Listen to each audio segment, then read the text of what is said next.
est activé.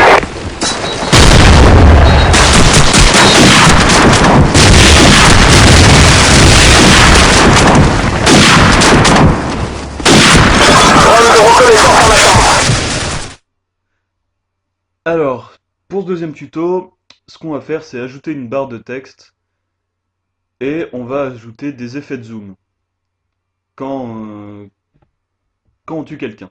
Donc, pour ajouter du texte, déjà, il faut cliquer en dessous, là où il n'y a pas de piste, et faire insérer une piste vidéo. Donc on peut le faire deux fois aussi. On insérera deux lignes de texte. Voilà. Donc pour le texte, il faut aller dans générateur de médias, là, prendre texte Sony et puis le faire glisser. Donc c'est trop long là, faudrait qu'il s'arrête là. Donc hop, on va même faire copier, coller. Voilà, ok. Comme ça, on l'a déjà deux fois et c'est parfait. Donc sur la première ligne, donc on va mettre là, donc il y a texte d'exemple, hein, c'est le truc par défaut. Même si c'est pas du gros fil, on va mettre triple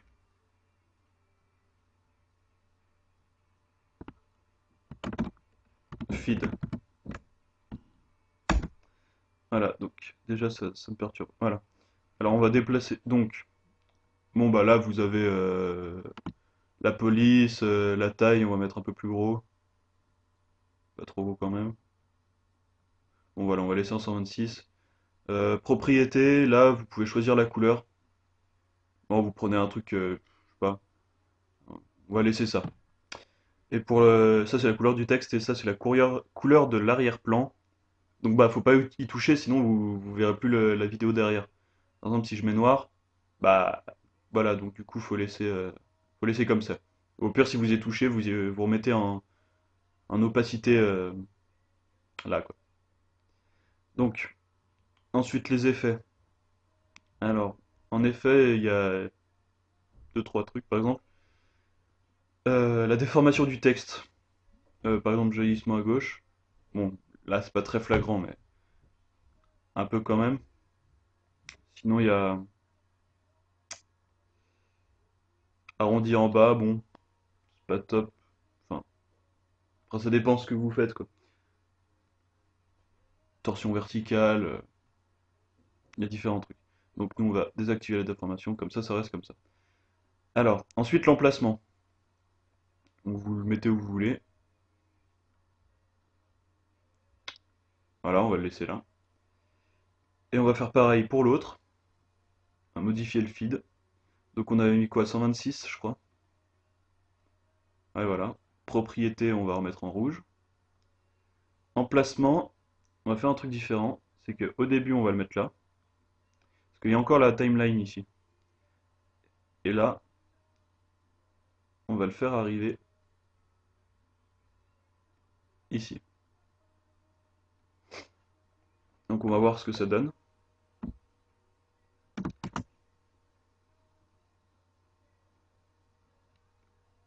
Bon, voilà, ça ira. Donc, maintenant, ce qu'on va faire, c'est, donc, vu que si vous faites un montage, vous aurez beaucoup de lignes comme ça. Le mieux, c'est celle que vous n'utilisez pas. Vous faites ça. Comme ça vous encombre beaucoup moins.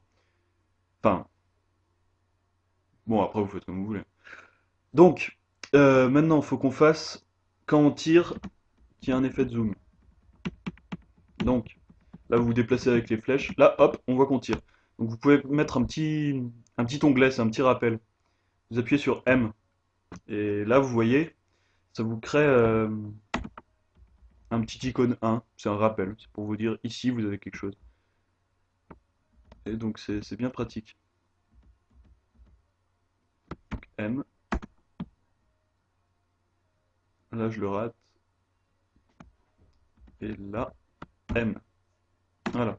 Maintenant il n'y a plus qu'à faire les zooms là-dessus. Donc, alors pour faire les zooms, il faut appuyer sur panoramique et recadrage d'événements, comme sur l'autre tuto que j'avais fait déjà.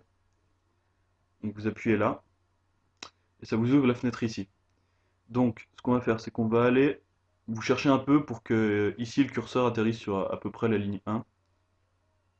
Donc là, je suis allé trop loin. Voilà, c'est à peu près là. Ensuite, on se déplace avec les flèches, et hop, on voit que c'est là. Donc après, le truc des onglets, vous êtes pas obligé d'y faire, hein, c'est juste un rappel. Ça marche pour plein de cas différents, pas forcément que pour ça.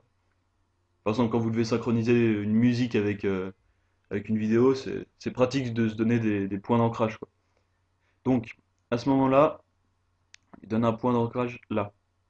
On va aller, on va aller là. On va lui donner le point d'ancrage comme ça. Et on va aller là. Et on va lui donner le point d'ancrage comme ça. On va regarder ce que ça donne. Ah non, non, non, c'est beaucoup trop long.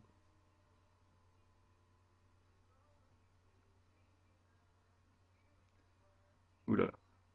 Donc, du coup, faut rapprocher les trucs, faut se donner une distance entre les deux. Par exemple, 1, 2, 3, 1, 2, 3, on va voir ce que ça donne. Voilà, c'est bien. Maintenant, il faut qu'on aille à l'autre. On n'y est pas encore. Donc, vous faites ça pour vos trois, enfin pour tout ce que vous avez à faire, en fait. Voilà, donc là, on refait pareil. Hop, là, on va 3 avant. On se donne le point d'ancrage comme ça. Et on va 3 après. On se leur donne comme ça. Et donc, on va au dernier.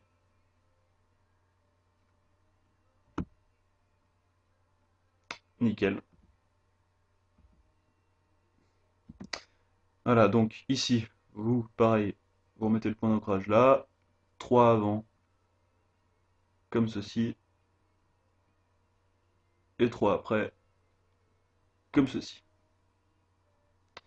Donc voilà, vous avez ces petits effets. Bah, je vais vous parler aussi d'un autre effet maintenant, comme ça c'est fait. Apparition et disparition en fondu, c'est facile comme tout. Donc par exemple, la disparition en fondu, vous voulez que ça disparaisse en fondu. Vous prenez le coin de votre vidéo, décalage en fondu. Vous cliquez et puis vous décalez. Après, ça dépend depuis où, si vous voulez que ça arrive depuis tôt ou depuis tard. On va le faire depuis là. Et puis pour le son, c'est exactement pareil. Si le son, vous voulez que ça disparaisse en fondu, c'est exactement le même système. Voilà. Donc, bah, c'est à peu près tout. Et on va regarder ce que ça donne. Merci à tous.